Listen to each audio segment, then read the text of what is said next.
തമിഴ്നാട്ടിലെ ചുരണ്ടയ്ക്കടുത്ത് കീഴപ്പാവൂരിലെ ജമന്തിപ്പാടങ്ങൾ മലയാളിയുടെ തിരുവോണം പൂ കൊണ്ട് നിറയ്ക്കാനായി ഒരുങ്ങിക്കിടക്കുകയാണ്.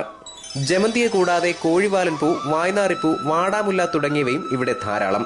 മണിക്കൂറുകൾക്കകം ഈ പൂക്കൾ കേരളത്തിലെ വിപണികളിൽ എത്തും. ഓണക്കാലമായതിനാൽ നല്ല വില കിട്ടും എന്ന പ്രതീക്ഷയിലാണ് കർഷകർ. അതുകൊണ്ട് തന്നെ വലിയ തോതിൽ ജലം ആവശ്യമുള്ള പൂക്കൾ ഇവർ കൃഷി ചെയ്യുന്നു.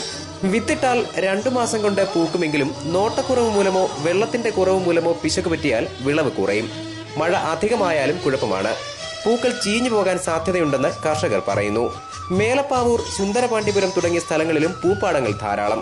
കേരളം തണ്ണി തന്നാൽ നാങ്കൾ നിറയെ പൂതരാം എന്ന് ഇവർ തമാശയ്ക്ക് പറയുന്നതിൽ ഇത്തിരി കാര്യമുണ്ടെന്ന് ഇവിടുത്തെ പൂപ്പാടങ്ങൾ കണ്ടാൽ ബോധ്യമാകും. News bureau, Thenmala.